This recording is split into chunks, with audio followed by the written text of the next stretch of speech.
All right, so I'm going to get straight to the point here. LSU this season reminds me a lot of Alabama last season.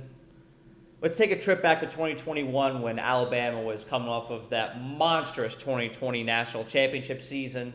As a result, they lost Mac Jones, Najee Harris, Devontae Smith, and Jalen Waddle to the NFL draft. And for that reason, a lot of people subscribe to the notion that 2021 was going to be a rebuilding year for the Tide. However, as we all saw, Alabama went to the national championship that year, which was amazing for the program, don't get me wrong. But with a lot of starters, those starters that were on the team that went to the national championship in 2021, returning for the 2022 season, the expectations for Alabama in 2022 were elevated. And that put a lot of pressure down on the Alabama football team, which I think impacted them a lot last year. It's a lot more challenging to execute when you have pressure bearing down on you like that and massive expectations. And I think LSU's situation this year is almost identical to Alabama's last year. Let's give it some context. Last year was Brian Kelly's first year as the head coach of LSU. There are a lot of question marks surrounding that, the fit with that, and LSU's roster in general, the team in general. And going into last season, the over-under for LSU's win total was between 6 and 6.5. As we all know, LSU massively exceeded those expectations, beating Ole Miss, beating Alabama, going to Atlanta to play Georgia in the SEC championship. And just like for Alabama, that was fantastic for the LSU program, but it also elevated the expectations for LSU going into this season. I mean, I'm going across and looking at fan pages right now. I see people having LSU on their tier ones. I've heard it multiple times this offseason. People saying this year is SEC championship and college football playoff or bust for LSU. And mind you, those aren't expectations that LSU creates for itself. Those are expectations that people create for LSU. So with that said, I want to assess whether LSU is constructed to deal with those expectations this year and to deliver on those expectations, or if they'll fall short. And just for a disclaimer, I'm not holding LSU to that. I'm aware it's Brian Kelly's second year as head coach, and they're in arguably the most challenging and brutal division in college football, the SEC West. You got to play Bama, Nick Saban every year. You got to play Lane Kiffin and Ole Miss every year. Texas A&M. Mississippi State's no cupcake either. Arkansas. It's challenging. This division's challenging. And it takes a lot to develop in it as a head coach and as a roster. But I want to assess here whether it looks as if LSU is built to deal with those expectations in that challenging division or not. So let's start with the secondary. I think it's worthy to note that a lot of the secondary for LSU this year is comprised of transfer portal players, and that can either be a great thing or a horrific thing. If those players hit, and you need mostly all of them to hit, if they hit, it can make a massive impact and a massive difference for LSU's team this year and their outlook on this season. However, if those players don't really gel as a unit, if they don't really congenialize, it could be disastrous. It could be a liability, and LSU could be just bleeding touchdowns, which let's face it, that's not good for anybody. So it's crucial that those transfer portal players really gel in the secondary unit for LSU. The running back room is also worth addressing. Jaden Daniels, LSU's quarterback last year, was the leading rusher for LSU. That can't be a thing this year. Other individuals in the running back room really need to step up and be more productive if LSU wants to compete for an SEC West championship and an appearance in Atlanta and an appearance in the college football playoff this year. But let's transition on to the good side here. That's the bad. Let's transition on to the good here. This is speculative.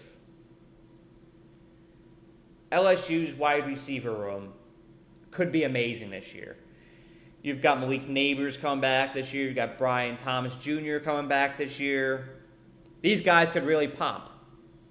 Or they won't. It reminds me a lot of Ja'Cory Brooks and Isaiah Bond last year. It can either really take off or it's not. It's a boom or bust.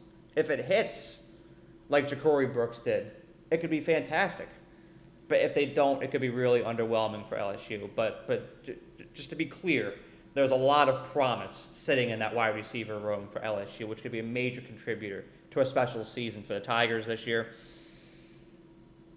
You have continuity with the offensive line, and at the quarterback position, all 5 offensive linemen are returning this year, which is fantastic because, as you all know, I consider the offensive line to be one of, if not the most important units on the fields.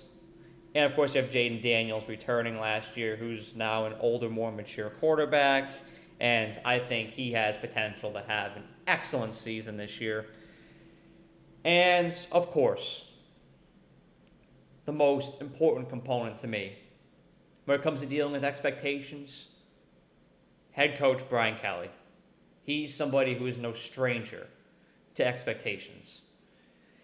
He was Notre Dame's head coach for over a decade, and we all know what the expectations are like when it comes to the Fighting Irish of Notre Dame from their fan base. They're massive every year. But it seemed as if every year Brian Kelly was helping Notre Dame produce 10 and 11 win seasons and even college football playoff appearances and national championship appearances.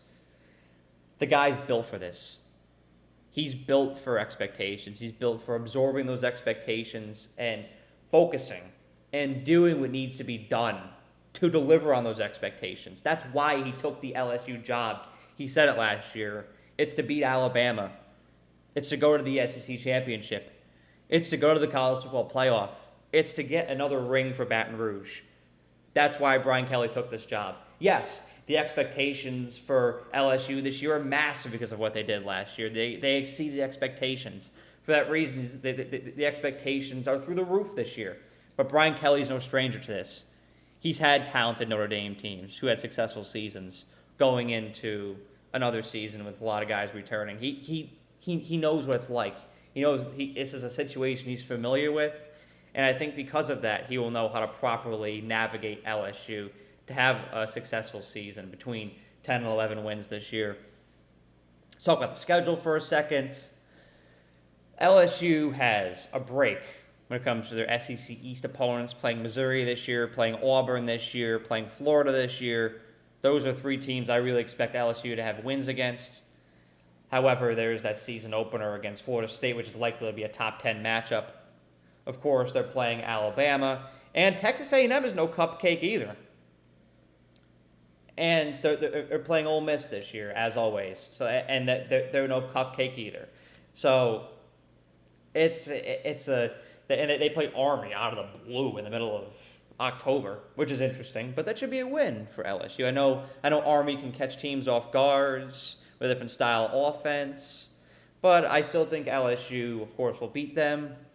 It's a mixture of breaks and challenges when it comes to LSU's schedule, but it's something that I think is favorable and manageable. Realistically, I see LSU winning between 9 and 10 games this year. To a lot of people, that'll be a disappointment. I think that's preposterous. In that division, with that schedule, those opponents, and LSU's circumstances this year, Brian Kelly's second year as a head coach, I think that's more than reasonable between 9 and 10 wins. Mind you, nobody expected last year's results. That was a complete surprise. I think LSU will continue to sustain their success, and that's what I would perceive that as, between 9 and 10 wins this year. But a lot of people view that as failure, and if you're watching this, I encourage you not to, if that is LSU's result this year. I may be off. They may win the SEC West. They may win the SEC. They may go to the college football playoff. I could be all wet. But that's what I feel for this year. But I know one thing for sure. Brian Kelly's their head coach. He is a head coach that he's among the head coach group that I respect the most. He's one of the head coaches that I respect the most in college football.